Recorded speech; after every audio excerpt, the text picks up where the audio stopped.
welcome to another episode of the Talk to Our podcast. My name is Haley Welch, and as always, I'm joined by that fang that I spat on. His name is Lawrence Thomas. How you see? Hello, Lawrence. How are you doing?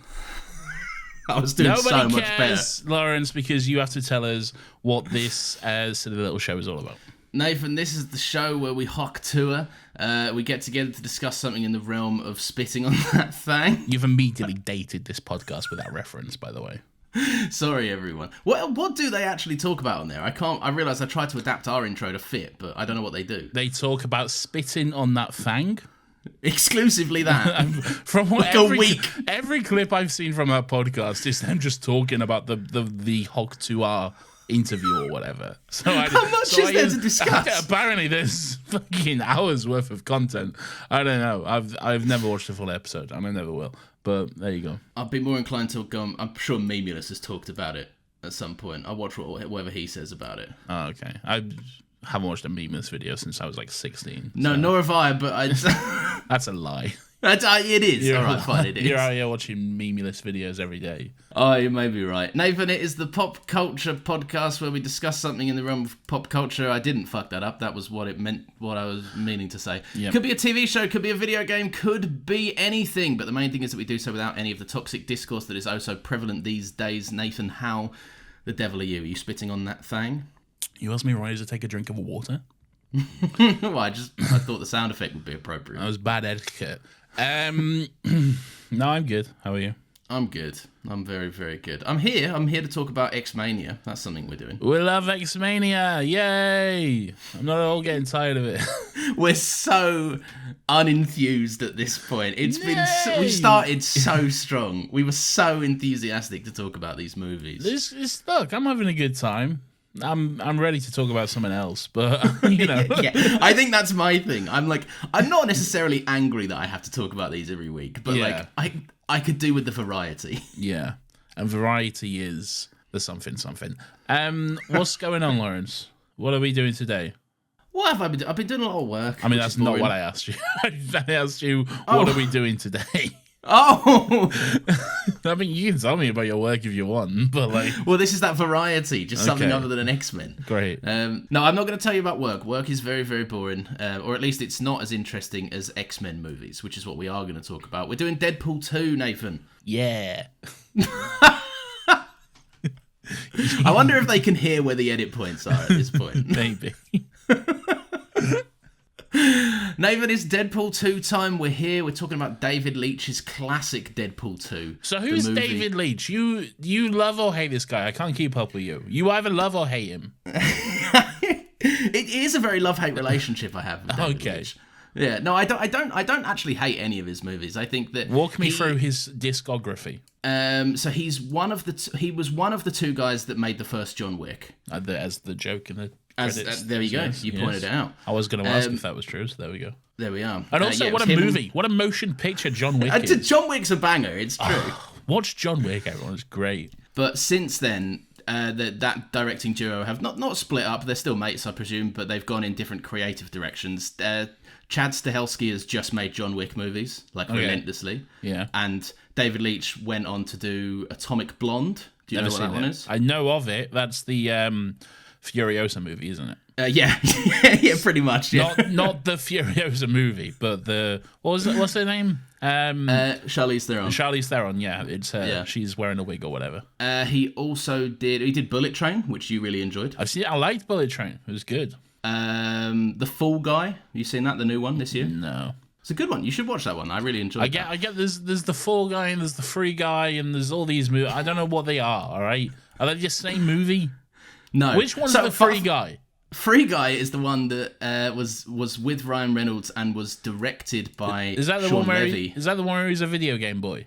Yes. He's a video game. Okay. And the Fall Guy is not starring Ryan Reynolds. No, it's starring a different Ryan. It's starring Ryan Gosling this time. Ooh, the goose. And he's the stunt man that gets swept up in an adventure whilst making a movie. Much like a Tropic Thunder, if you will. Yes. Much like a... no, that's the only example I have of that. There are similarities to the Fall Guy and Tropic Thunder. God, there's too many guys. You're right. This is hard. Does a critically acclaimed actor black up? No. I probably wouldn't call RDJ a critically acclaimed actor, but like, I think he is. Even especially before the MCU stuff, he was like he did that. Not before. His reputation was in the toilet before the MCU. No, he did that. He did that Charlie Chaplin movie that almost got him an Oscar. No, he was in the toilet. He was like, fucking. There was a joke. You can time RDJ's career by the jokes that happen on The Simpsons, because there was a joke on The Simpsons which has always made me laugh. Where they, I think they go to Los Angeles or whatever, and they're taking like a Hollywood tour or something, you know, like those tourist tours or whatever. Yeah. And then they go, oh look, Robert Downey Jr. shooting a movie, and then it's him having a shootout with the police, and then someone goes, I don't see any cameras. That's very good. It's a good joke. Oh my god. Crazy to think about the difference that 10 years has made on that guy's life. I know, it's done wonders. It has. No, David Leitch he's the big action guy. You get him in for like not necessarily movies that are like I don't think David Leitch makes anyone's favorite movie, but he does make very enjoyable 2-hour movies, good to go and see at the cinema, very bang for your buck, loud action things, but they're often a little bit lacking in terms of like heart. That's kind of his vibe. And is that what you're saying about Deadpool 2? I wasn't going into it like that, but there's stuff to like in Deadpool 2 and there's stuff that I didn't like, but I was warmer on it than I used to be on it, so there's that. Spoiler alert. There we go. Oh, and by the way, I'm getting this in now. I've seen Deadpool and Wolverine. Okay. Why have you done that? Because I wanted to give. I know I've been talking smack, right? I know this, and I wanted to give myself 2 chances to see it, so I wasn't coming in off reactionary views when we record the Deadpool Wolverine podcast. I want to give it its fair shot. All right. Well, don't tell me anything now. I don't want to know. No. Right. I'm keeping my lips stum, but just know that if I say anything, I've seen it now. All right. So everyone, get off my ass. I can have an opinion now. Okay. Touched a nerve that week. Clearly I did, yes. All right, so David Leitch, he's made some movies then. He has. What do you think of this one that he made? What do you think of this one that he made? I think we flip our opinions on Deadpool and Deadpool 2, me and you respectively, right? Because for me, this is the fine one. You love Deadpool 1, a boring bad movie. Okay. It's not a bad movie. No. I'll agree at some points it can be a bit boring. A dull, I was going to say slightly, very childish, not that funny movie. I think this one's not funnier. We're going to get into it. We are. I'm quite excited because this is the one for me that is this is the just fine Deadpool one for me. So I'm excited to know why it's the one that you lean more towards. This is better in every single way. I had a great time watching this today. All right. Okay. I was watching this and I was like, what a genuinely great movie. I'm having such a fun time with this. Yeah. And then I'm like, I'm emotional. I'm the tears are flowing. It's got a lot of heart. It's got some good story. It's got good character beats. It's got comedy which doesn't just resolve on balls and dick jokes. There's a few sprinkled in there, sure, I'll give you that, and not all of it lands, but in terms of your fucking dick joke per minute ratio, if we go off, it's way lower than the fucking first one, okay? And I think if the movie is better all because of it. I feel like the humor has definitely gone up a level from the first one. It's a lot funnier, I think. So I don't necessarily think it's I think it. And I want to stress that also we're just going to have this conversation out of I've got some thoughts, Nathan's got some thoughts, and we're going to find a nice fun middle ground, I think. But it's going to sound like I'm shitting on it. I'm not. I'm just going to tell you why for me it didn't land as hard, but I still had a good time watching it. Right? I think it thinks it's funnier than the first one because I can tell it's trying a lot harder to make me laugh. It is funnier than the first one though, because I laughed a lot more during this. I didn't laugh much during the first one. Really? This I didn't laugh much at either of them, to be honest with you. Like Lawrence is a higher being, everyone. No, yeah, everyone bow down to me, please. Lawrence is more evolved, everyone. No, for me, I think this is it. It's very. The first thing I noticed about it was that it feels more dated. This one specifically, like Deadpool 1 was more pop culture referencey and look at my balls, look at my dick and farts and all of this, right? Deadpool 2 is more comic book referencey of the era, and then a bit of look at my balls, look at my dick and all of this. It's less pop culture focused, more like pump the hate brakes, Thanos. That guy's got Bucky's metal arm. This other guy had his mum's called Martha. Like, it felt very in a time capsule of when this, like, the kind of phase 2 or 3 of the MCU era. Do you know what I mean? I don't think there's anything there that doesn't work today, though. Really, Bucky's metal arm. We got a movie with Bucky coming out next year. He's got a metal arm in the movie. No, I'm not saying it doesn't necessarily land. I'm just saying I think it's definitely less accessible in a vacuum, but it's also not trying to be accessible for everyone because it's like a superhero parody at this point. I see what you're saying. I don't necessarily think like but like that still works though, you know? Yeah, I don't think it doesn't. I don't know. I found there was more like dick and ball stuff in this. Really? Yeah, I thought there was I found there was a lot less. So much. Hardly any, really.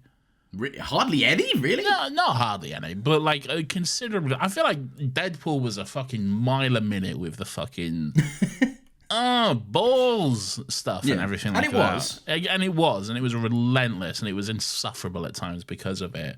And this, it was just, I don't know, I felt like they just learned from it, they took notes or whatever, but it felt like it was very much less that, more actual comedy and actual funny stuff rather than just relying on dick jokes. Yeah, okay. Well, I'll tell you what, let's pause the podcast now. We're both going to go and watch separate movies and count. And we'll know definitively who's correct. All right, sure. Well, I'm curious to know what gets brought to this that is like makes it. Is it now that I've seen all 3 Deadpool movies, and I'm not going to give my opinion. I don't want to hear anything on DP and W. No, you won't. But did you say that this is this still your top, or is this your second top now? I never said it was my top. I never said DP and W was my top. I said they're both better than the first one, is what I said. Okay. I see. Okay. Yes. All right. What? And I won't be able to say until I watch Deadpool and Wolverine again, really. Okay. But so you're giving it the double viewing. Yes, but right now this is obviously above Deadpool 1 because boring. It's crazy that you say obviously. I think there's like not much in it. I think this is so much better than Deadpool 1, man. Deadpool 1 was just dull and not funny, and it looked like shit, and it was frankly a little bit boring, and it was just just relentless, and it had a lot more TJ Miller. Like, this has less TJ Miller. I agree. The TJ Miller we get is still insufferable and horrible and bad, but still less TJ Miller. He did the avocado joke again. I was like, I knew he'd fucking bring it back. He did. I was like, fuck, that's a point against me there. He did bring it up again. I was like, I knew he said it more than once. He did. He didn't say it. He was like going to say it. He got cut off. Yes. Let's not pretend it wasn't in the script. All right. I don't know. I see. For me, I think I prefer the first one.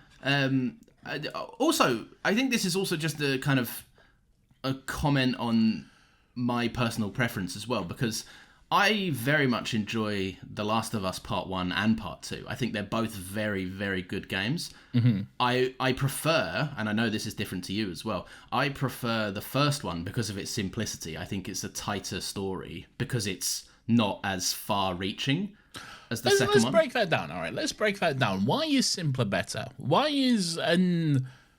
if something is more complex and can achieve that well and can pull that off and tell a good story whilst also being complex, is that not good? I take your point. Yeah, it is. But I think for me, and that's kind of why I think The Last of Us 1 and 2 are both amazing games, but I think I like the simplicity of it because I find it more easier for me to touch base in whatever stage of my life I'm in. I can kind of sit there and get involved with it as opposed to taking on a lot more. And I understand that's more like, oh, I'm not out there looking for challenging stuff. Like, that's not how I want to come across at all. So you're saying like Last of Us 2, you can't just have a casual play of The Last of Us 2. Like, that's a game you need to get invested in. And I think so, yeah. Yeah. And I would agree. And that's why I would say it's better, okay? because to me that means there's a deeper connection within the game, and that means that you're if you really are wanting to focus in on it, then there's a reason for that. You're wanting to zero in and connect with this story. Well, we spoke about this a little bit last week, anyway, as well. Like in terms of favorite, doesn't have to equal the better thing. Like it can just be the preference that it comes down to. But I think with this, I do think it's different to the Last of Us Part 1 and 2 kind of comparison, because I think that the first Deadpool was going for it. I think the origin story and how they weave that into like a man kind of figuring out how to come to terms with the fact that he can't just rely on being this suave, cool guy that gets the girls, and how they tie that in with a kind of romance, kind of shallow revenge story. I think tonally those two ideas work better than what they try to distinguish as the two main themes of this, which is you've got David Leitch, the king of big fucking unapologetic blockbusters, but it's also going for something a bit more quieter and a bit Don't more... know if I'd call him the king of unapologetic blockbusters if he's done Deadpool 2 and Bullet Train. Okay. Well, no, but like I obviously maybe not the king of unapologetic blockbusters, but he's very much, you get him because he's the guy that makes things go boom, right? Like he's very good at making Michael Bay. I think this is a stupid saying, but it's one that does kind of apply. He's good at throwing action figures into a thing and making them explode and fight. Like he has got a good skill at taking characters and putting them in situations where you can get a lot of bang for your buck in terms of action. That's not all this movie is, though. I don't disagree. I think like I say, it lacks the simplicity of the first one because it is more far-reaching and it does go for deeper themes. I don't know if it always nails them for me. Do you not? Not really. You see, because the heart of this movie is something I really enjoy. That's also why I prefer it much to the first one, because the emotional aspect of this movie, I've always said Deadpool 2 is a surprisingly emotional movie, and a lot more emotional than the first one, I think. I think the emotional through line of this family movie, as it's described, is just so much more... I just connect with it a lot more than the first one, really. That's fair, completely. For me, I think in terms of emotional, and this is the last thing I'll say in terms of comparing them both, otherwise we're not talking about this movie as a kind of how it is. But for me, I prefer the story that was told with the romance, and I think Marina Baccarin, like, she's the heart of the first one. And I know across all of these movies, she doesn't really get the play she's owed.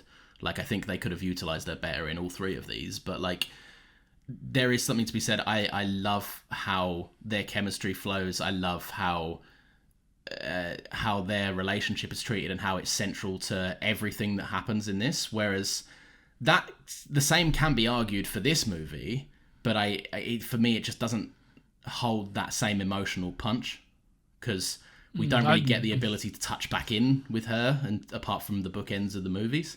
It massively does for me. Okay. Well, I like I say, I don't want to. I still enjoyed it and I had a good time. I want to know what this brings to the table that you think is better. Everything. Yeah, but like, in terms of like the emotional beats and stuff, what worked for you? What didn't work for you? There was nothing that didn't work for me, emotion-wise, in this movie. Okay. It all hit. And yes, okay, there is a conversation to be had about fridging and that kind of stuff with Marina Baccarin's character. Is that her name? I don't know. But I know we did this in the Deadpool one as well. But it's a very emotional through line, and I like there was never a point where I'm like, this doesn't work for me. It all connected for me. I found it so much more richer and deeper than the first one, and so much more like the first movie for me. Like I really enjoyed the heart of the first movie, that love story, and that probably was like the best part of the movie, that through line. Yeah. But it to me, that was such a small aspect of the movie. It wasn't necessarily I don't feel like it was as necessarily well weaved in as it is in Deadpool 2. I don't feel like it was, because Deadpool 2, I feel like the aspect of found family and Wade coming to terms with actually having a family and being a family person, I think it's massively weaved through the storyline in a much more intricate and a much more natural way than I feel like the love story is in the first one, really. Because the love story in the first one, it feels like this is going to sound harsh, but it feels like an excuse to have action sequences, really. It feels like an excuse to have the Deadpool goes and takes revenge sequences, and you can probably say the same about this, I guess, as well, in some of the sequences and stuff. But I just feel like the way it's weaved in, it just worked better for me, I think. I don't necessarily I can see where you're coming from, and also you're absolutely right in saying I think the romance stuff in the last movie is by far the most interesting stuff, and maybe there is a bias in me that kind of holds that a little bit tighter because it's the main thing. It's the main takeaway. Like, if you were going to ask me why I like Deadpool, I'd run out of reasons pretty quick after the romance stuff. So, like, for me, I kind of, when I picture Deadpool, I picture how much I enjoyed that. And I don't know, for me, it does feel, I like the way that they weave it in. I think that I feel like you also enjoy Careless Whisper quite a bit. And I do love Careless Whisper. And I feel like that swings it. But what song played when my wife walked down the aisle that is also featured in this movie? Yes, but not this version, though. No, it's not this version. Yeah, that's The Last of Us 2. God, I need more interests, it seems like. Yeah. No one tell my wife that she's got married to a man whose foundations lie on The Last of Us and Deadpool. She's fully aware. She knows what she got into. I thought I was doing a great job at hiding it while I go off and sneak off every week to record a pop culture podcast. I tell you what I really did love, speaking of the music, the opening credits in this is fucking hilarious. It's good. Really good. Very good. The Bond-esque sort of sequence. I like the it's not just the same joke as the last movie as well. It's not just directed by a dickhead. It's more like it's reacting to what actually just happened in the prologue. Like, holy shit, did that just happen? Directed by, did they just kill that woman? Or whatever, which was quite fun. And a banger song. I fucking love that. Such a good song. Genuinely. More good than it deserves to be. That song, this movie does not deserve that song. Okay? No. Celine Dion really could have rolled out of bed and counted the money and gone, here's some shit that I didn't put on my last album. Or whatever. Celine Dion, the queen of movie-related power ballads. Really. Absolutely famous. You cannot get a more famous song from a movie than fucking My Heart Will Go On, okay? The most famous movie-related song of all time, okay? And she's doing the song for Deadpool 2. Insane. I love that idea, and I also love the concept of, like, because, artists now, one of the, especially throughout the kind of Daniel Craig era, but it goes way back to kind of the inception of Bond movies, but like, it's the big get now. Like, which artist is going to get the Bond song for that Bond movie? Like, we've had what words will Billie Eilish mumble this week? No, we do this every time we talk about that. That's a great song. I'm not a fan. I know you're not a fan of music. Not a fan. All right. What do you think of the newest It Girl, Sabrina Carpenter? All right. I got a controversial take on Sabrina Carpenter. Okay. I like Sabrina Carpenter, okay? I think she's great. I think she's hilarious, first of all. She's very funny. She's very sarcastic. Have you seen that clip that's like what plays at the end of her concerts? And it's just a video of her on the screen. She's like, bye, everyone. Drive safe. It goes on for ages, doesn't it? Yeah, it's very funny. It's very funny. It's good. No, I like her. I like her music, okay? Every clip I have seen from her concert, okay, she sings live. Let me stress this. She does sing live, okay? But there is also a backing track that plays, the backing track of the actual song, but it's way too high.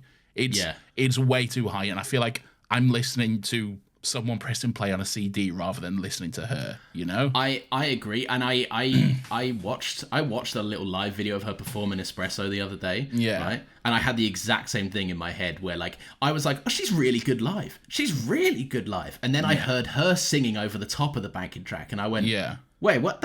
What? Yeah. And then I just realised I'd been listening to Espresso played on loudspeakers with her underneath it. She is good live, though. That's the thing. She's really good live. She actually is good live. It's just that the backing track is way too loud and it drowns her out. It does not need to be that loud. Okay. No, it doesn't. But I think this is her first big tour. Yeah, it so is. Like, it is. Yeah.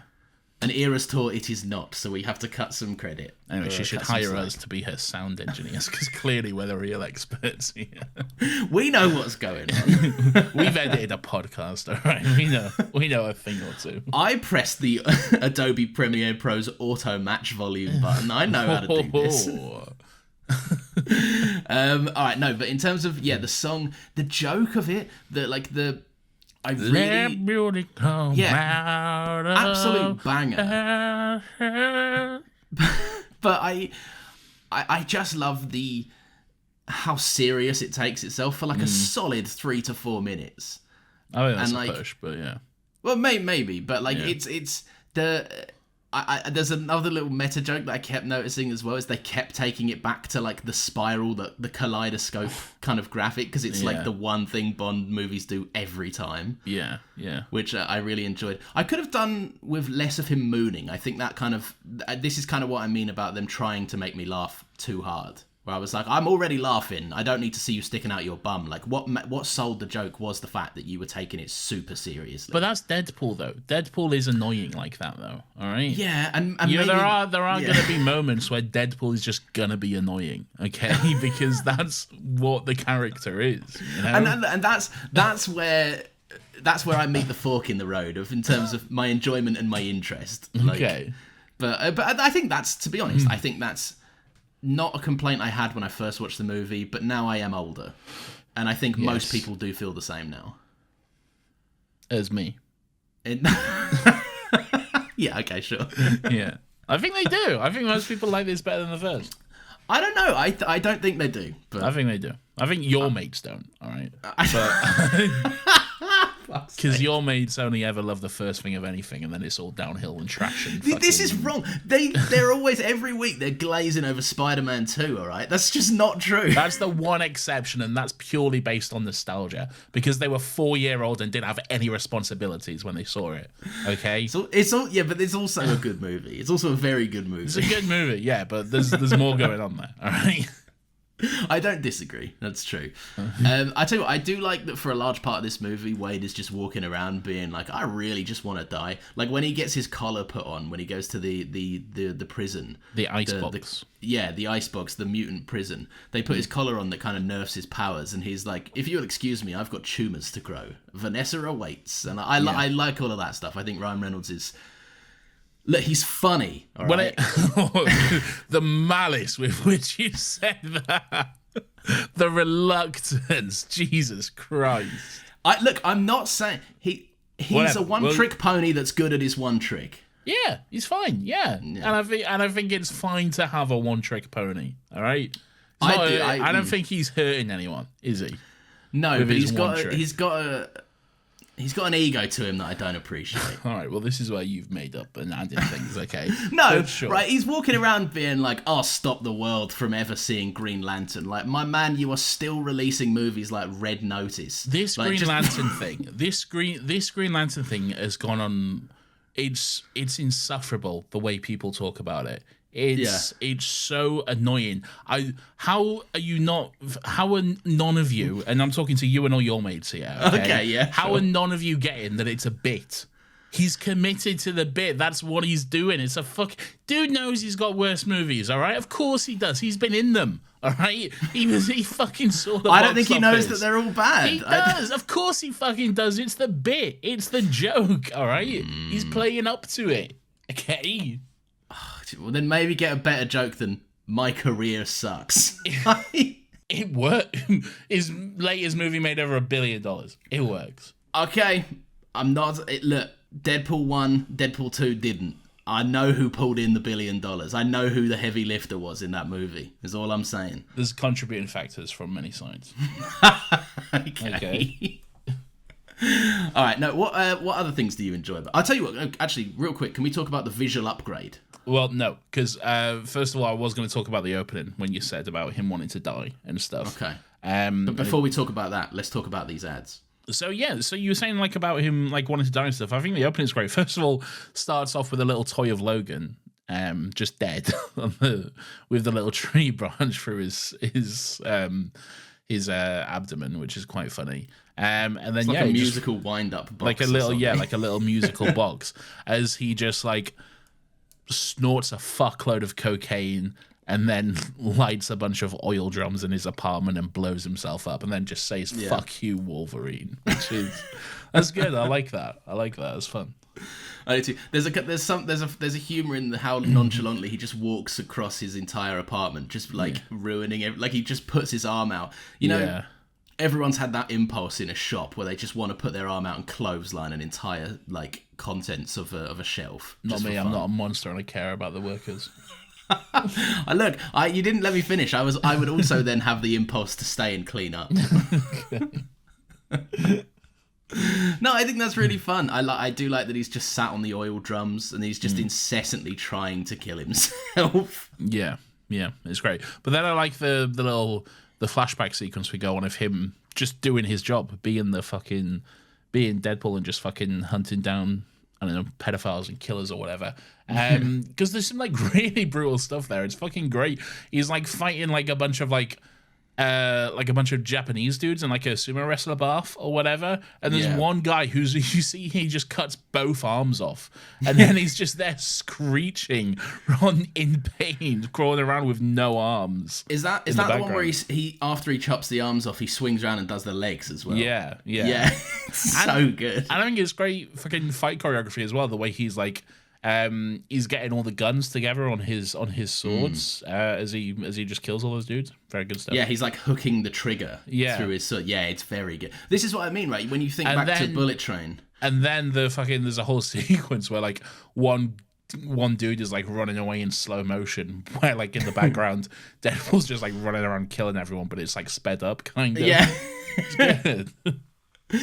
This is what David Leitch is really good at. He's good at high style action. Yeah, like, definitely. He's very like, remember in Bullet Train they do how many people did we kill in that warehouse, and they go back and do like a sequence where they were counting how many murders they did. Yeah. Like he's very, very good at bringing in interesting stuff like that. And I think while the first movie did have good fight choreography, it was definitely missing that flair, that kind of spice. And I think because David Leitch, he doesn't care about rooting his movies in like any kind of realistic setting. He's an especially good fit for Deadpool, because that's like you say, like Deadpool's doing everything quickly because he's in a rush, but the guy is running in slow motion because it's a big dramatic moment for him. Like that's the kind of stuff that in any other movie people would look at that and be like, that doesn't make sense. Yeah.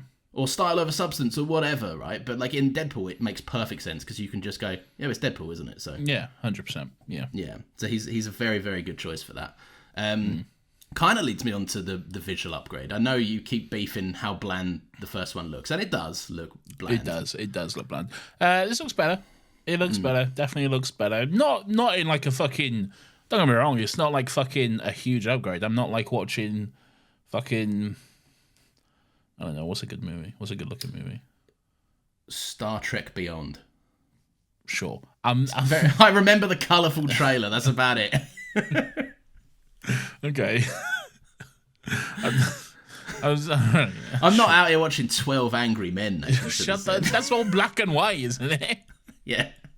And it's all set in one room, isn't it? For the most part, yeah. Fuck off, man.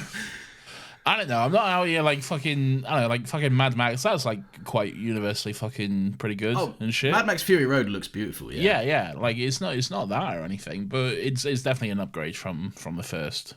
Yeah. Well, we should have saved Mad Max Fury Road for next week. Or the next Deadpool, at least. No. It's definitely an upgrade from the next pile of dog shit. From the last pile of dog shit, I mean, sorry. It definitely looks better. And I think, obviously, look, they've got double the budget, so that's something. Yeah, the budget is bigger. Yeah. So that there is something to be said about that. But I also think it's just David Leitch is a more entertaining director than Tim Miller. I think he's very much like he cares more about how his movies are presented, and sometimes what I quite like about David Leitch is he will go for the spectacle over the quality. Like there's a sequence a bit later on where Domino is running through and it's like the first look at her luck powers on a big action scale. Looks like shit. And it looks horrendous. Looks like shit, yeah. Yeah, but it's a good shot. Stylistically, incredible. Like, yeah, really fun to watch. Really, really interesting visually, like how her powers work and stuff, especially when you have like Deadpool in the background explaining how it's not at all a cinematic power and would never work and stuff. And yeah, very good. And that's where that's kind of why I had a warmer time with it this time around, because I've always said I didn't like Deadpool 2 all that much, and I've come around on it a little bit here because you're in cynical. the modern well, maybe a bit, but yeah, but like in the modern landscape of things, right? I appreciate that a director went, I've got a big fucking budget, I can make this look good or I can make it look fun, right? And he chose an option, whereas so many other big superhero movies at the minute are like, I could make it look good or I can make it look fun. I'll do neither. Yeah. For more money somehow. More money. Yeah. Yeah, no, it's true. It's true. Like, Juggernaut doesn't look all that great, but... No, he doesn't, yeah. Colossus doesn't look all that great either, but still, it's good to see them punch. You know? Yeah, exactly. And that's...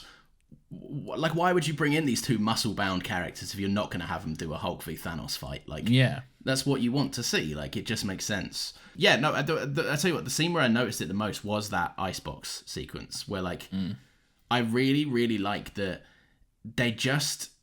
going for a bunch of shit, like with the lights and stuff, right? There's just like flashes going on everywhere. There's like red and blue sirens. It makes no sense for the sirens to be anywhere around them, like in the room, because you don't see any lights with any sirens going off. But David Leitch just goes, oh, it looks fucking cool, and it adds to this chaotic thing. Yeah, it's the vibe. Yeah, massively. Yeah, which is a very underappreciated term that I think a lot of filmmakers should pay attention to. A vibe does matter for a movie. 100%. Yeah. No, I think it all works well. I think the another part of this movie, another reason I think why this movie is better one, I think adding more characters, and you got some great actors in there as well. We got little New Zealand boy. Julian Dennison. I was going to say Julian Assange, but that's the WikiLeaks guy. Julian Dennison. What a crazy comparison. I know. But he's great though. Julian Dennison is always great. Whenever I think about Julian Dennison, I always think about the scene in Hunt for the Wilder People where he's like. Where that cop is chasing him, and she's like, "I'll catch you. I'm like Sarah Connor from the Terminator. You're like Sarah Connor from Terminator 2, or whatever." Oh, so good. I don't actually think they use all of his strengths in this, right? Because he's such a prick, man. Why? No, because he's fun. He's hilarious. Julian. He's hilarious in this. I think he gets lost in the Deadpool humor. Like there's too much of like, oh, you're a prick, fuck you, kind of thing. Like, and like, just saying fuck you isn't a joke. Whereas, I think he does in a Hunt lot for the more. Wilder People, I think he does a lot more than just say fuck you. I think the hardest I laughed of his performance of this is when he just for no reason does a little rope dance away that's from what I'm Deadpool. saying. That's fucking hilarious. And that's hilarious because it's not them using Deadpool's dialogue for just another character. Like, when you give that guy funny lines, like you just said with the Sarah Connor stuff, right? Like, he is so funny, but so much of this movie, I think, they've wasted a guy that is naturally hilarious with just kind of dialogue that doesn't do him any favors. Like, he's just mostly walking around being like, just telling people to fuck themselves. And that's the kind of the extent of his humor. Oh, I kind of disagree. I think there's more. There's more to it than that. Don't ask me for specific examples because I can't. No. But no, but in terms of like could you? I understand this is asking for a specific example, but I'm not trying to like land you in. I'm just saying like what about his performance stood out to you? Like, I know, he's just funny. It's great. He is funny. He's a very funny guy. I had a good laugh. I like him. Is he in the new Godzilla movie? He's in Godzilla versus Kong. That's right. And he spilled coffee on something, I remember. He spilled coffee and that activated Mecha Godzilla or something. Yeah, that's the... Oh no, I spilled my coffee. Oh no, I spilled my coffee on Mecha Godzilla. Oh, Mecha Godzilla's now running around. No. It's like Sarah Connor. By the way, for anyone, if you haven't seen Hunt for the Wilder People, it's one of the funniest fucking movies I just remembered time. a joke from Hunt for the Wilder People where like the police force show up and they're like, they say like, oh, I think they need like another megaphone or something, and they say, oh, we don't have it, it's on loan to Wellington or something. Because they only have like one leg. Oh, such a good joke. That's the movie that there's a whole scene where Julian Dennison is pretending that Sam Neill is a paedophile that keeps trying to molest him. Yeah. And Sam Neill's going around going, I'm not a paedophile. It's really funny. Great movie. It's a very good movie. Spoiler alert, the dog does die. The dog does die though, spoiler alert. Oh yeah, that's true. Brutal. Yeah. So choose the day to watch it. Yeah. Be mentally ready. Go to that website that you told me exists. It's a good website. All right. It genuinely is. It's a genuinely good resource, and it's not just about does the dog die. It also has like a lot of other like categories, like fucking sexual assault, fucking. Oh really? Yeah, like all kinds of stuff. Like if there's anything specific that triggers you, it's on there, and it has a list. So you can go there to check out like what movie could potentially be harmful for you to watch. Really. Oh, I thought it was exclusive to dogs. No. Here you are mocking a valuable resource, Lawrence. Well, to be in my defense, isn't it called Does the Dog Die? Yes, because that's how it started. Okay, but it has grown. It's a good website. Okay, they've evolved with the times. That's very good, actually. Well, it's been that way for a while, but yeah, good on them. That's what I say. I really enjoy the gag of X-Force. I fucking love the X-Force gag. Oh my god. And yeah, I think it's a great moment to like just squeeze in some cameos. I think the best one, fucking the Vanisher. Oh my god. Absolutely killed me when I saw it in the cinema in 2018. Fucking killed me watching it today. The fact that they got fucking Brad Pitt, to be in this movie. Dude has probably like 2 seconds of screen time, okay? Yeah. All right? And it's just him getting electrified and then fucking dying, okay?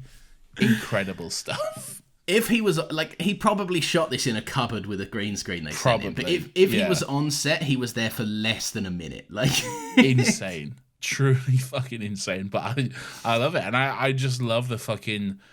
the going through setting up X-Force. What are your powers? What do you do? You're on the team. Here you go, having all this, and just immediately kill them all off. It's just, I don't know. It's good. It's funny. It is good because it's obviously there to introduce Zazie Beetz' character into the movie. That's the main thing. Yeah, we only need Domino. But it is very funny that they do. I really appreciate the commitment to it, where they spend like a good 10-15 minutes setting this gag up. Right, of like, I know it's crossing between other scenes and stuff, but for a while you're going, they're building a team. They're having auditions and tryouts for the team. They're in the helicopter. Deadpool's talking up the team. Yeah. Right? And like, they even do like this kind of dramatic fly down shot where they've got their parachutes on, and then it just cuts to the Vanish. Yeah, it does. But then also... backpack. But then also, it genuinely is fucking cool as fuck when they all jump out of the helicopter and they make the X. They're in formation as the X as they fly down. It genuinely looks great as well. And then the hero shot of Peter, who's just a guy, okay? Yeah. Just a guy who saw a flyer and turned up, thought it could be fun, and somehow he's on the team. What's that guy's name? Is it Rob something? Rob, what is his name? Is Mulaney? Rob, yeah, something Delaney. Oh, I think it's Rob Delaney. Let me find out. It is Rob Delaney. Yeah, I can see it here. Okay. Rob Delaney. Yeah, incredible, great stuff. And we're not gonna get into fucking too much of Deadpool and Wolverine, okay? But what an upgrade to go from T.J. Miller as your best friend to fucking Rob Delaney as your best friend, okay? Yeah, Rob Delaney's not on podcast being like, I was the true star power of Deadpool all along or whatever. Exactly, yeah. Incredible. But yeah, you got fucking Terry Crews there. You got Bill Skarsgård there, fucking hell. Pennywise. I was gonna say Pennywise, yeah. You've got the other guy, the guy that like has the throwing up powers or something. That was Bill Skarsgård. Oh, who's the other guy? The alien. Yeah, with his big Mohican or whatever it was. Yeah, Shatterstar. Was it Shatterstar? That's I think. Yeah. I could not tell you who the actor is. Louis Tan. Lewis Tan, there you go. Knew that off the top of my head. Classics as Deadpool 2 and Deadpool 3 for 4 seconds. He's also in Deadpool and Wolverine, I'll have you know. That's what I said, Deadpool 3. Oh, did you? Yeah. Oh, okay, fair enough. I just didn't use its official title. Well, then, I'm not giving anything away. Okay, great. Yeah, it's a great gag. It's very fun. I like how fucking brutal it feels as well. They get the money out of the R rating. Like Terry Crews just hits a bus. Yeah. And like he doesn't even go through it. Like he just fucking pancake fucks himself onto a bus. Yeah, it's great. Shatterstar just flies into a helicopter and and just gets turned into mush on the window. They have that moment where like fucking Bill Skarsgård is half legs in a fucking meat grinder or whatever, like a wood chipper. A wood chipper, that's it. And just the way that Rob Delaney goes, "We're X-Force." He goes, "We're X-Force," and then they just immediately both die. Very good. Yeah. But Zazie Beetz it brings into the movie, who is the delight, I think. Zazie Beetz is great. Okay, first of all, they actually managed to make her power look great, which is. Like that's not easy, okay? It's not easy. Fucking to make, impossible to make luck cinematic, okay? To make luck appear cinematic for the show. But they did it, and it works. It works so well, really. It's one of them things that they build it in, and this is kind of why you need a guy that understands action beats to do this, right? Because you've got to write that into the script and into the fight choreography that like. She can't really ever get close quarters with Cable. So when she does, you've kind of got to write a lot of conveniences in for her to make escapes. Like, there's one that I just loved where, like, she turns the car and the turning of the car makes the window create just a quick lens flare that throws off Cable's aim. And it's just like all these tiny little ideas. And there's the obvious on the nose one, like, oh, it's going to take a bus to get all you out of here, and then a bus falls through the roof or whatever. Like, it's that. You know which one I enjoy? I enjoy the one where the truck crashes and then they're all falling out of it, and she just like comfortably lands in the big like panda balloon or whatever. And the rest of them are fucked. Yeah, the rest of them are fucked. Deadpool's like fucking in half or whatever. Oh, that's later, but whatever. And then she just like emerges from the big fucking like she's had a nap, you know? She's just emerging well rested and just ready to go, you know? It's great. And she's looking for like her divine purpose and why she was called to this thing, and she's like, someone will probably work itself out, and then it turns out that she can go and beat up her old paedophile teachers or whatever. Yeah. Which is great. And it's also, I feel like it's also a good, like, kind of like, just a good fuck you to, like, sort of like CinemaSins chuds and stuff who'll be like, oh, that's convenient. Like, yeah, that's literally her fucking power. So, it is. It is kind of un-CinemaSinsable, this one, like, in terms of that respect. Yeah. It's fun. I had a good time with it. I just love Deadpool's inability to understand how that could be a superpower as well. I do think they fall into the trappings of the, again, this is the trying to make me laugh too hard thing of they go on for like a full 30 seconds of being like, no it's not, yes it is, and I was like, I get it guys, move on. Like, this wasn't funny the first time. But yeah, I don't know. There it is, the cynical man once again. No, it's not cynical to say. Do you watch comedy specials, like from comedians and stuff, and then be like, oh, they're trying to make me laugh too much? This is... Right, no, but there is a difference between a comedian making me laugh with like a stand-up. But like also, there are comedians that try too hard to make people laugh. Absolutely. Like, I don't know, a lot of modern-day SNL sketches now are trying too hard to be funny. I think there's a different... I wouldn't say trying too hard to be funny. I would just say not achieving being funny, really. I'd say there's a difference. I guess. I know what you mean, but at the end of the day, how we got there isn't the ride, really. The result is I'm not laughing at the comedy. Okay, fair enough. Fair enough. What about Josh Brolin? Famously tiny man Josh Brolin. I like the dig at it. Like, look, so is He this does- 5'3" man or something? He does look small. Like when you see him stood next to Ryan Reynolds, who is quite a large man, who is quite a tall guy. He does look very small next to Ryan Reynolds. I would say that's the one drawback. Like because at the end of at the end of Deadpool, they have that Ferris Bueller scene where he was like, Cable's going to be in it, and then we're going to get a fucking enormous guy. It might even be like the fucking the big guy from Rocky, the Russian guy from Rocky or whatever. Ivan Drago. We might even get him. Yeah, that's him, but I don't know what his real name is. I don't think they ever said he's going to be a big, enormous guy. They just I think they said doing... something like that, though. All right, we'll go to the tape. Oh no! Don't... They might have said big name. I remember them saying something. They said they'll get like someone for it, and I think one of the proposed names was Betty White. Okay, to be fair, he did say we're gonna get a big. He said we need a big guy with a flat top, but then he did also suggest Keira Knightley, who he did. Look, I'm not gonna say I fully win because in my head it was we're gonna get a fucking ripped demigod. And you do have a tendency to exaggerate things. Maybe, but that's just because I'm passionate. You don't like Josh Brolin?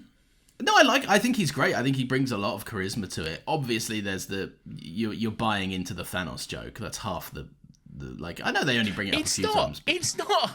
It's mentioned once. Again, this is the exaggerating thing. Deadpool says, "Okay, Thanos," fucking once in the movie, and you've extrapolated that to be half the movie is full of Thanos jokes. It's mentioned once, brother. I think there was a trailer where they say that they hadn't finished the VFX where they talk about Thanos again. All right, not in the movie. Fine.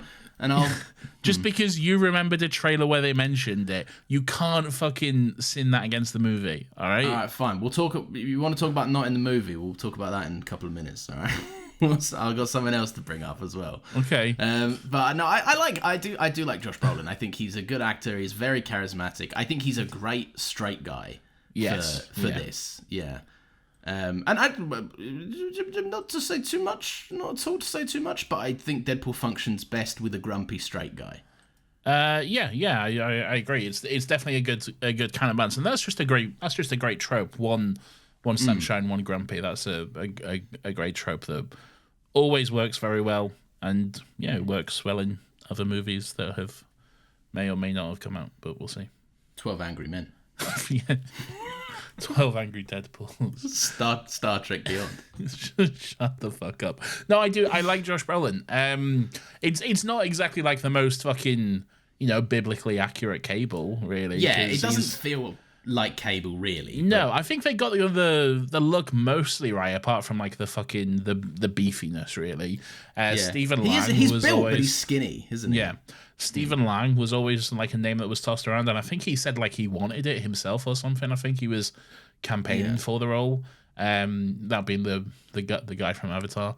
Yeah. And yeah, sure, I think he'd have done good, but I don't hate what we got, really. He's blue now, so he's kind of he's fit the bill. Yeah, he's a blue racist man or whatever's going on in that movie.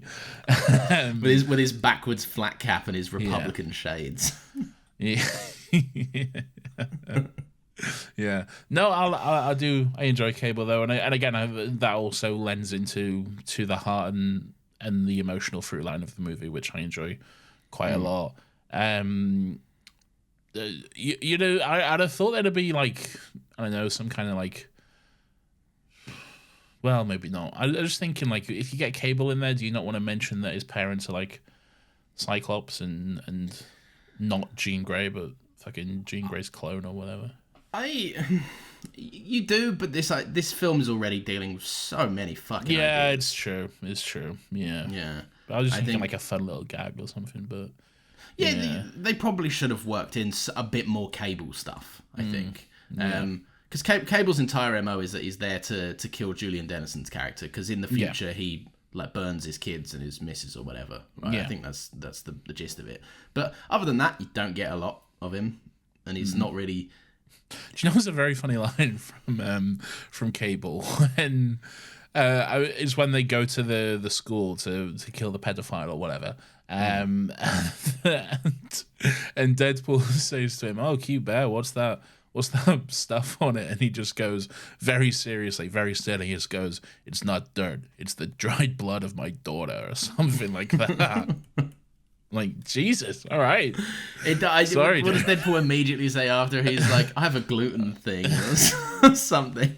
Yeah, I have a gluten thing. I have one glass of wine, and it's just Jesus. Speaking of, we kind of mentioned it with the X-Force stuff. Did you notice another 2 fun cameos in this? Matt Damon. Yes, Matt Damon, one of the southern gentlemen, one of the hillbillies who about toilet paper or something.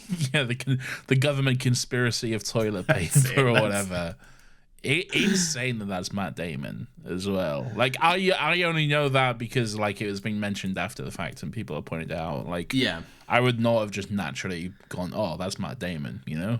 That guy's a chameleon, isn't he? He is. He's like, "Oh, I'm gonna be Thor in this movie." You're like, what?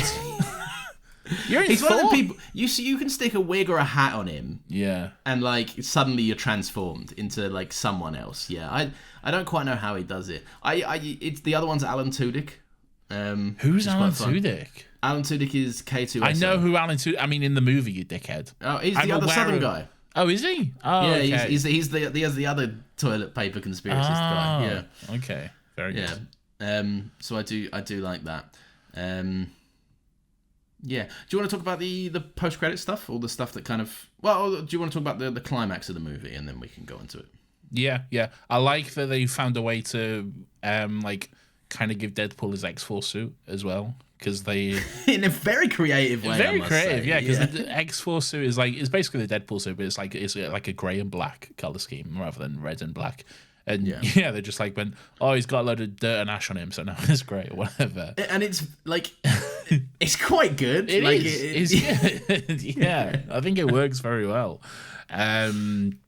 You really like the pedophile guy who's in like no, but like seriously, you like it. He's in World's End and fucking yeah. Let me find out his name. What is his name? It's Ed something. Eddie Marsan. I do like him. I think he's a terrific actor. He's in quite a lot of stuff. I know him mostly from The World's End and Filth, the James McAvoy movie Filth, where he's a big grubby boy. Haven't seen Filth. He's a good actor. I like him. He they don't do much of him. He's mostly just like, because he's got a fun look to him, and I think he knows that he's got a look to him. He's got like a certain like a creepy look to him. He does, yeah. That also like Bill Skarsgård has as well, which is why he's always cast as creepy guys. That, and what's the new one he's done? He's done The Crow or something recently. Was he The Crow? Was he new The Crow? He's new The Crow, yeah. He just looks like a big goth. Well, that's what The Crow looks like. Yeah, but like he looks like a far less he looks like someone's dressing up as a goth. Okay, he doesn't look like a goth. All right, great. Yeah. I tell you what I really enjoy in this movie. I really enjoy Negasonic Teenage Warhead as a girlfriend now called Yukio. And I just love every scene she's in. And Wade is in, she just goes, "Hi, Wade." And Wade just goes, "Hi, Yukio." Right back. I love that back and forth so much. I just think it's so cute for no reason. It is a very simple but effective joke. I don't know why it gets a laugh out of me, but it is funny. It's very good. I like it. So the ending is obviously at the beginning, Vanessa got shot. That's why he's kind of been on this warpath the whole movie, and then he starts to appreciate family and stuff. What do you think of the ending when Deadpool sort of dies? What, the death scene? Well, the death scene that goes on forever, which is quite funny. Yeah. But like in terms of, I think the death scene is. I think that's one of the moments where you just have to accept that Deadpool is a bit of an annoying character, and he's gonna be annoying because it is a bit of an annoying scene, and it does like, you are like, come on, get to it already, you know? Yeah, it does outstay its welcome a little bit. It does outstay its welcome a little bit, I think. Yeah. But no, I like it. But in terms of like, because obviously if the movie's hitting for you in terms of like emotional beats, like what? Yeah. What did you? Because for me, and like you just say cynical all you like, right? But like, I will. I just no, because I had a better time with this, but I just didn't connect with it emotionally. Like for me, there was like, I think there was like one line towards the end, and I can't even remember what it was, but there was one bit that kind of got me with Vanessa and Wade in the kind of purgatory like space that is just obviously their apartment. Yeah. But like, other than that, like it didn't. I don't know. I just didn't ever really buy it all that much or care for it, and I know that's me. I am kind of reducing it because I didn't really connect with it, but I did try. I just didn't have an emotional reaction, so I kind of want to know what you got out of it. Well, you need to either go to therapy or see what is going on in your cold, dead heart. But there's other movies get emotional reactions out of me. I just didn't care for this. Like, in terms of an emotion, I like it and I like what it does, but in terms of moving me, it didn't. Does me. It does me. It gets to me. Fair. I think it all works well together. I like the through line of Wade, coming from a place of family being a bit of a dirty and a negative word, an F word, as he calls it throughout the movie, and it's always been something that has been quite alien and foreign to him. And even then, this father-son-esque relationship he has with Julian Dennison throughout the movie, and first being like rejectful of him, and then learning that that's not the right way to be, and all this stuff, and it all works. And the way it culminates and ties into Cable's story as well, with his own family and Cable sacrificing his escape back and stuff, and everything like that. I don't know what to tell you, man. It just works for me. It just does. It connects. It hits. There's definitely a part of it that I know that Deadpool's big found family largely never appear again. Like, that's part of something that does kind of kneecap it for me. But that's all right. But that wasn't a thing in 2018 when the movie it's not came this out. Movie's fault. I know that, but it you can't help but. And some of them do, all right. And some of them just didn't want to come back, maybe. Yeah, probably. And Which, you can't keep enough. paying Josh Brolin. I understand. Yeah. But like, I don't know. Zazie Beetz is moving on to bigger and better stuff. She's doing her own thing. She's doing good stuff. She's getting killed in Joker. She's getting killed in Joker. Did you watch Joker 2, by the way? I meant to ask you. I'll tell you in a minute. Oh, okay, all right, interesting. All right, a recommendation as well.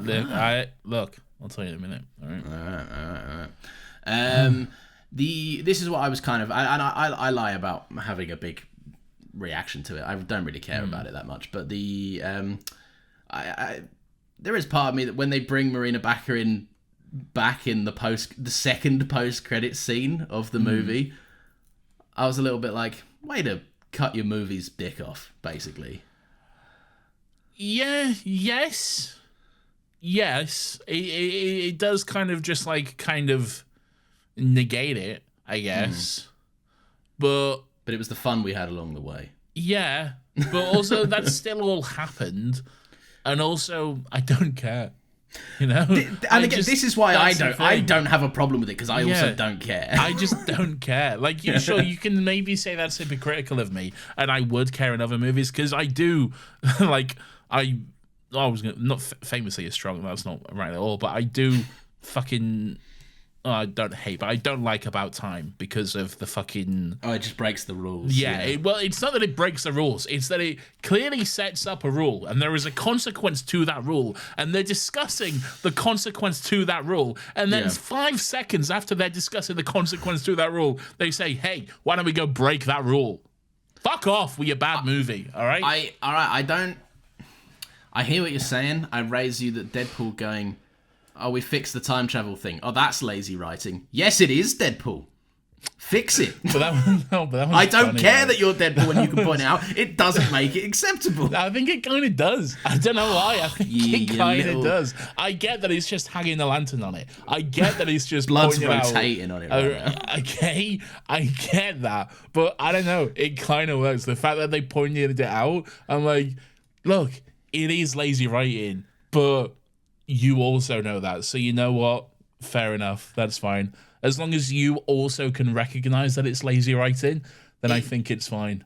It gets a pass. And I think it's hilarious the way Deadpool just goes, God, that's lazy writing. Just sighs and like disgust about it. Look, it gets a pass because it's Deadpool. and Deadpool can reference the quality of his movies. Yes.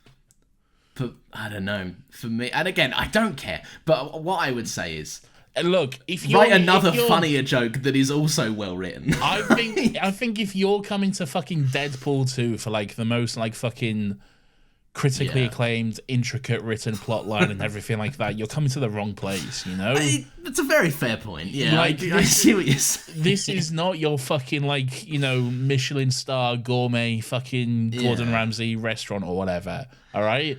This is fucking a very good Nando's, maybe? I'll say what I think you are getting at, but maybe might be too nice to say and too enjoyed this movie to say. This is a well-crafted, fun, okay movie. Well, that's not the analogy. I was going for like a food. Okay, all right, fine. Yeah. This is.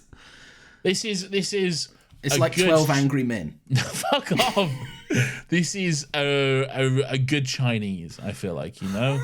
Like, you're not fucking getting, like, Michelin grade quality shit here, but, you know...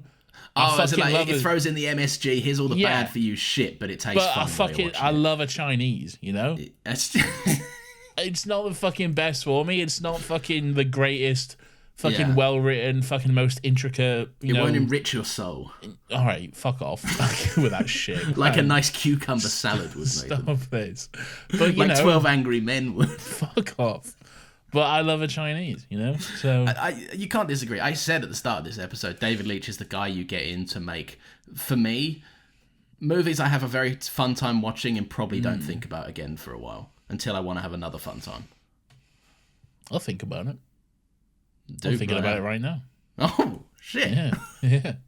What do you think about speaking of thinking about it, what do you think of the other post-credits scene? You have my opinion on the Green Lantern joke, which I like the joke. I think it's hilarious. The time travel shit. I think it's hilarious. I've always thought that. I've thought the fucking. I remember a scene of him killing baby Hitler. Did they cut this for Disney Plus? No, I think it's from like a DVD, like a bigger, longer uncut or something, like an extended cut. Oh, maybe. Okay. I thought because I was waiting for that, and then the titles just stopped, and it was like, here's what else is on Disney Plus, and I was like, huh. Yeah. I guess not. I think it's from a different version, because there's like 3 versions of this movie. Was this the one they brought out like a Christmas version? Yeah, which I've never seen. Yeah. What are you doing? There's like it was good apparently. But yeah, I don't know. Anyway, yeah, no, I like it. I think it's funny. I like him, you know, going back and killing X-Men Origins Deadpool. That's quite funny and stuff. I've always thought him just shooting Ryan Reynolds in the head with a Green Lantern script was hilarious. Look, it's great, and I've used that so many times for cutaway gags in terms of like editing and stuff. Yeah. But I will always say, and you're saying it's a bit, and that's fine. But if the bit is my career sucks, then like the bit isn't my career sucks. The bit is that movie I made sucks. All right, and then every one I made subsequently, bar maybe 2. That's not the bit. That's not the bit though. The bit is focusing on that one movie. All right. All right, look, we're gonna have to wait till next week for my Ryan Reynolds beef. That's when I'll finally unleash it. All right. Get ready for an insufferable. We won't be next week, but you know what I mean. The next Deadpool, the week after. Right? Yeah, that'll be an insufferable podcast for everyone, won't it? I want to watch it again, and that's all I'll say.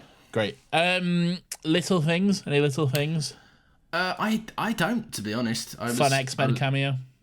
Oh yeah, that's a bit of fun. I don't mind that. It's it's very. It's so transparent that none of them are in the same room. Oh, clearly not. No, yeah. It was clearly like something they shot while they were shooting Apocalypse or something, and then just. I like that there's more mask-off action this time around. Yeah. Ryan Reynolds is a physical performer, and it's good to see what his face can do. Yeah. He's got that. He's got that ballsack mask on. So yeah, good for him. You get the close-up of his balls, which is fun.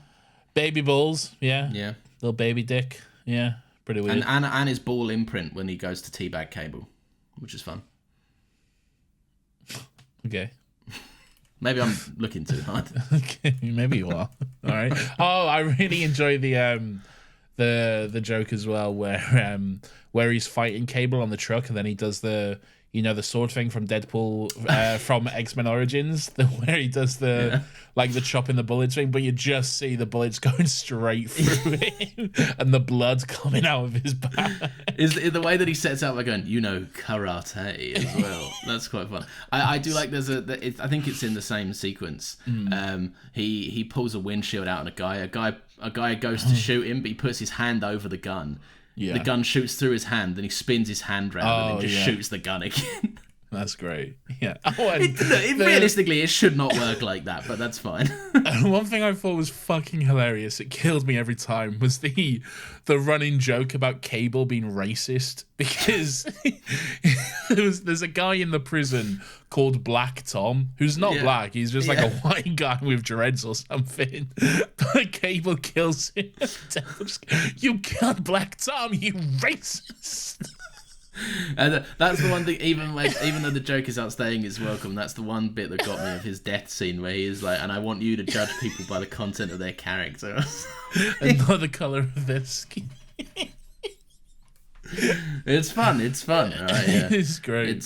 This is for me, this is a junk food movie. This is I don't mind putting it on to have a good time, but it doesn't do much for me outside of that. What a backhanded compliment. It isn't, but look, I said this about David Leitch. His movies, I have fun when I'm watching them. I do not think about them outside of that. Apart from Bullet Train, I enjoyed Bullet Train a lot. I think it was good, man. I had a good time. I had a great time. It was a good movie. Juggernaut was fun. Colossus was fun. Is Juggernaut voiced by Ryan Reynolds as well? Yeah, he is. Yeah, you can tell at certain parts. That's what I thought, but there's other point. Like, I did like his little accent. When I'm gonna rip you in half now. Yeah, and his little bum comes out as well. His little bum does come out. I also enjoyed Depinder in this as well. Depinder was a lot of fun. He is fun. Yeah. I like when he killed that guy at the end, and Deadpool was like, "I heard you coming. I had to keep a straight face or whatever." I like that they acknowledge that, because that's always bothered me about jump cuts to like cars smashing. I'm like, did no one see? Yeah, it's great. Did we get anyone right in this week? We did. Welcome to another happy thought. Hello. We don't have an intro. This is an off the cuff thing now. Yeah. Let me pull this up. So, few things here. You have a question from Carney. Which version of yourself would you go back in time and shoot multiple times? Ooh. I'd shoot the version of you. No, this is not how it is. You need to shoot a version of yourself. I know, and I'll get to that. But I'd shoot the version of you that watches 12 Angry Men and then tells me to watch 12 Angry Men. Okay. It's a good movie. That's just you. Yeah, in other words, that was like last week. Yeah. I would shoot the version of you that punched my banister out when you were drunk at mine. That was a good laugh. We all had a good time. Yeah, I know you did. We all had a great time that night. Okay. What version of yourself would you kill? Probably the same one you just mentioned, to be honest. It was a bad night for you, if I'm honest. No. And we will go into it, but we know. Well, we don't have to get into that. Right? We're not. And look, it wasn't anything bad. Nothing that he could be cancelled for. But no. Some things are sacred and not for the podcast. Moving on. Moving on, indeed. But not for a chuckle. Christina says, might be a controversial opinion, but I personally find this one to be the weakest of the trilogy. Don't get me wrong, had a blast watching it, but I kind of feel like it's all dressed up with nowhere to go. It's got a bigger budget, more cameos and flashier stunts, but it kind of lacks the simplicity of the first movie and the hype of the third. The sincere and heartfelt moments do a lot of heavy lifting when it comes to making the movie an enjoyable experience as you watch it, but I tend to find it a little forgettable in between viewings as a long-time Deadpool fan. Maybe I just saw all the new characters and higher budget during the Infinity War era and got excited back in 2018, but hey, could have been a lot worse. There you have it. It could have been worse. Absolutely could have been worse. Could have been worse. Could have been Deadpool 1. A worse movie. Dressed up with nowhere to go is a great saying. I love that saying. I personally disagree, but you do you. That's fair. I agree. It lacks the simplicity. As for where it sits in your Deadpool rankings, I cannot confirm mine until we talk about Deadpool Wolverine. No, but right now it's at the top. What for you? Yeah, right now it goes Deadpool 2, and then everything else. Mine goes Deadpool and then Deadpool 2 so far. So we'll see if that changes. In order. Order. Bloodsworn. John Burko impression, just out of the blue. Order. just a good one, I think. Right. Did we get anyone else say anything? Yeah, but they're all like, yeah, it's good or whatever, you know. Nah, yeah. Fucking be interesting, everyone. Ask a question. That's how you get picked. Ask a question. Ask us something, you know? Yeah. Or if it's the first time you've written in. Little joke for the Still Got Legs audience there. Great. Nathan, it's time to recommend some stuff. What we do at this point in the show is we recommend some stuff to each other and to our lovely loyal listeners. I'm going to go first, if you do not mind. Do you mind? No, not at all. Oh, hell yeah. It's a Netflix show. It's called Nobody Wants This. I've got Netflix. I actually don't. My dad has it, and I watch it. You're piggybacking. They caught me piggybacking off my mum's. They caught me piggybacking on my TV, but I've also got like an Apple TV which is connected to my TV, and on that it's fine. So now you just got to be in a specific room for Netflix now. No, it's in the same TV. It's on my living room, but I just have to change it. But I just have to switch from my Sky to my Apple TV. How weird. Yeah, strange. Oh, lucky you. I'm now a sad payer of the Netflix thing. I'm never paying for Netflix, man. First of all, they put their prices up like every fucking month. I feel like every month they're like, hey, we're putting our prices up. I'm like, you literally just fucking did that. You know, there's like fucking 4 tiers as well. There's like 4 tiers, and they're fucking bullshit as well, because like, if you want the fucking like the UHD 4K shit, you have to get the one with like fucking 27 fucking plans on it as well. Like they don't just do like just a one-off fucking plan with the UHD. No, you got to get the full fucking hog. The standard no ads caps the quality of everything at 480p. Like, fuck off. Cheers, man. That should be illegal. Man. Yeah, I think that's the. I don't know if there's a free version, but that's the lowest you can get without paying a little bit extra. Like, there's no free version. You've been insane. Yeah, of course there's not. Silly me. Yeah. But yeah, so anyway, I watched Nobody Wants This. Not all of it. I've only seen a couple of episodes. What's this? Well, it's a good movie. It's not movie. Sorry, it's a good show. Netflix it's like a rom-com kind of situation show. Adam Brody, if you're familiar, Gilmore Girls' own, the OC's own. He's the nerd from the OC. No. Oh, you'd know his face. He's got one. He's one of them. He's been in a bunch of shit, but fuck knows what. Prove it. I can't. Google Adam Brody. I'm sure you'd know his face. No, I know Adrian Brody. If that helps. Yeah, that's him. You got it. Same guy. There we go then. I'll just picture Adrian He's Brody. in it. Kirsten Bell's in it, or Kristen Bell. I always forget which one's which. What, Bella from Twilight? No, that's Kristen Stewart. That is Kristen Stewart. Kristen Bell. Anna from Frozen, and Lucy from Assassin's Creed, and yes, and what's her name? The Good Place, Nathan. Eleanor from The Good Place, and what was the name of Parks and Rec? The voice of Gossip Girl from the hit show Gossip Girl. I haven't seen Gossip Girl. What was her name in Parks and Rec? Hey, Upper East Siders. Shut the fuck. No one cares. All right, I'm trying to think of what was her name was in Parks and Rec. She was Posh Leslie in Parks and Rec. She was from Eagleton, and she's like, haha, we're richer than you. I cannot tell you that name. She was in Parks and Rec. Well, there you are. Anyway, them two are in it. Right? I'm rewatching Parks and Rec at the moment. It's like a good time. So am I. But I've also started rewatching Gilmore Girls because that's just a comfort classic for this time of year. Get out of here with your Gilmore Girls, all right? I want nothing to do with it. I only want to watch the shows that I already know and like. But no, look, I don't know too much about where this is going, but I've watched like 2 or 3 episodes of it so far, and it's fun. It's a good time. It's a cozy watch. What's this again? What's it called again? Nobody Wants This. What's it about? It's about it's about an unconventional rabbi, Adam Brody, and he falls for a podcast host girl. Like me. Yeah, like us. Just like me. Maybe you could fall for me. Finally, a TV show made for podcasts.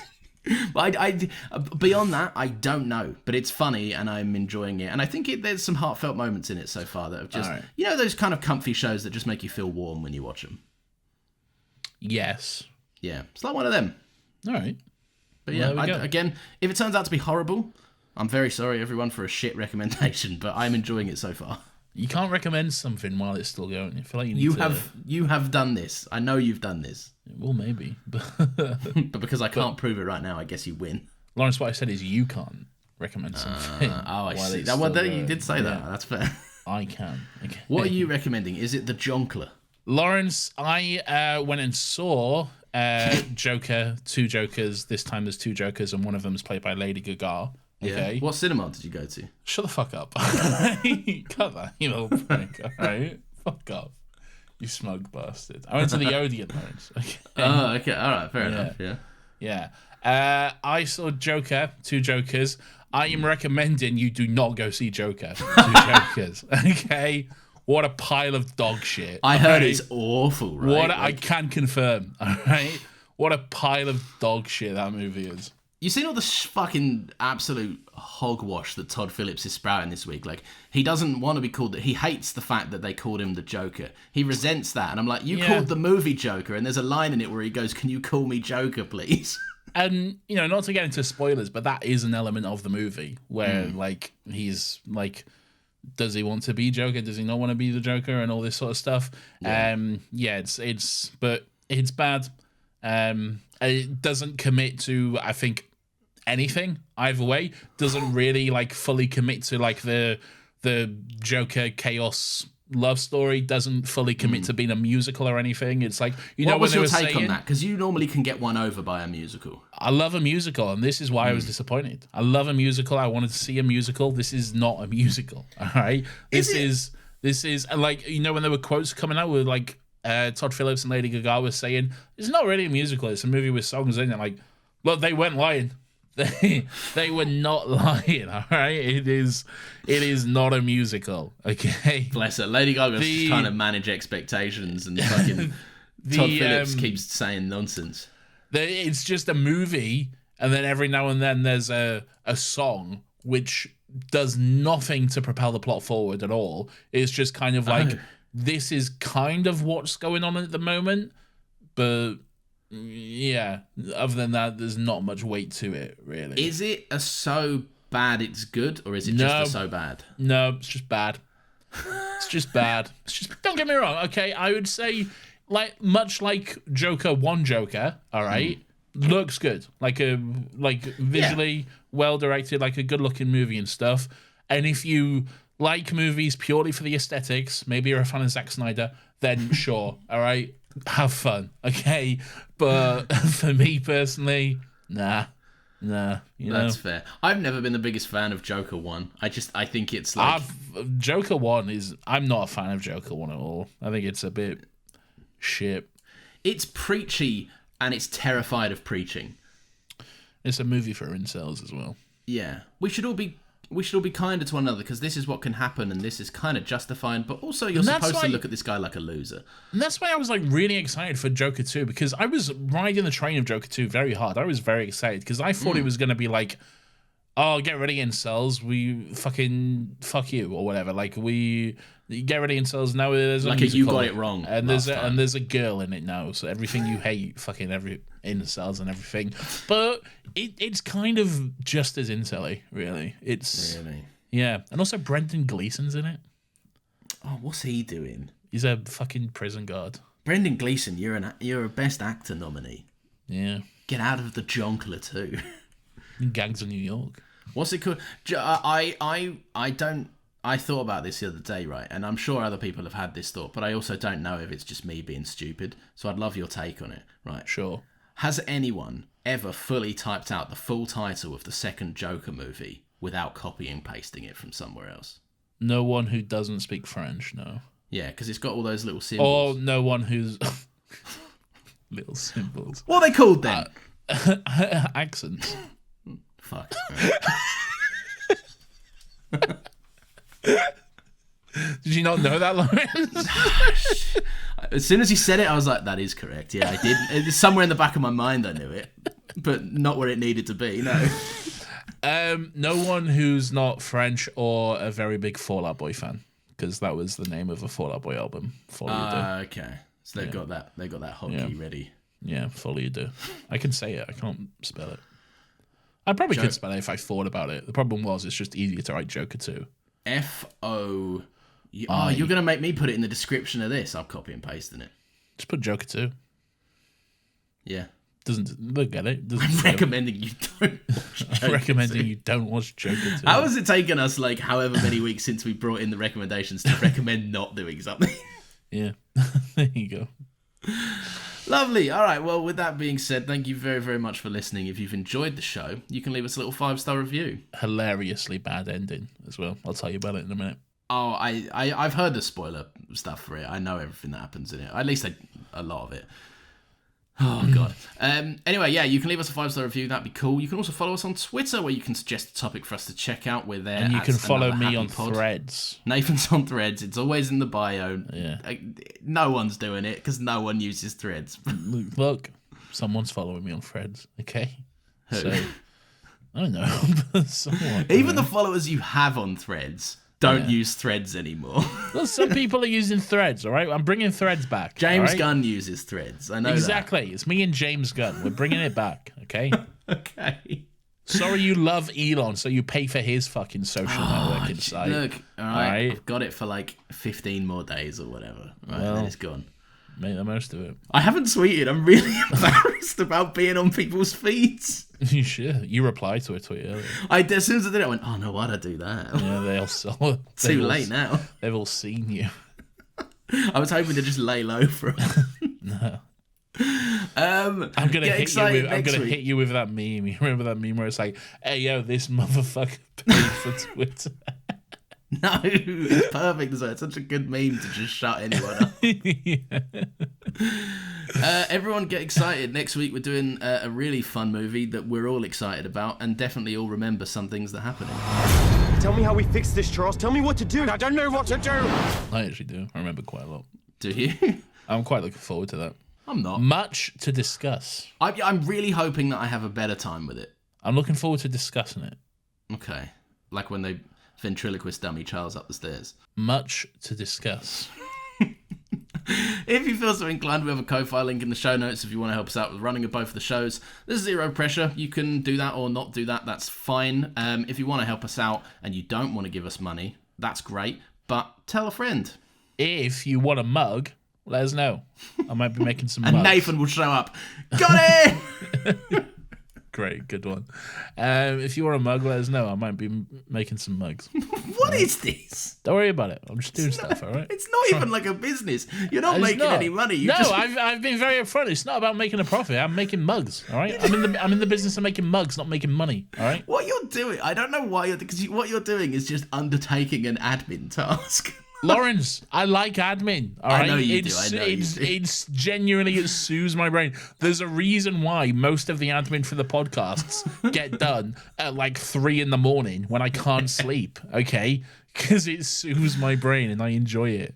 It is very helpful to co-host a show with someone like Nathan because so often you do just wake up and he's going to bed as you're waking up and he's like, by the way, just before I head out for a nap, all right? Yeah. I've done this. This is all done. You don't need to do any of this. Yeah. It's great stuff. I've made 15 new graphics. I've made all the promos. I've done it all. And he's got mugs. And I've got mugs coming soon. You're not trying to get rid of them. You don't have them. You're making them for people. I'm making them, yeah. I'll make them. I'll sell them at cost. We'll have to figure out delivery. Yeah, that's the thing. Yeah. Like some people from like Canada have said, yeah, I want one. I'm like, gotta figure that out. So this is your burden. You love admin. Yeah, I'll figure it out. Get a calculator app out. See what you can make of it. Yeah, we'll see. Anyway, we have another podcast as well, don't we? We do. It's called Still Got Legs. It's our Doctor Who rewatch podcast where every week we get together, we watch Doctor Who, we talk about Doctor Who, and we have a good time talking about Doctor Who. Join us next week while we cry. Yeah, the ponds are going to die. It's going to be horrible. Spoiler alert. Well, they've seen it. Also, they don't die. Yeah, but you know what I mean. They depart the show. Okay. They depart. They leave, and I don't like it. They leave. Oh. Anyway, thanks for listening. We'll see you next Friday at 10 a.m. Stay beautiful, stay cool, stay fans of David Leitch. I'm excited to see what he does next. Let us know if you want a mug. Bye.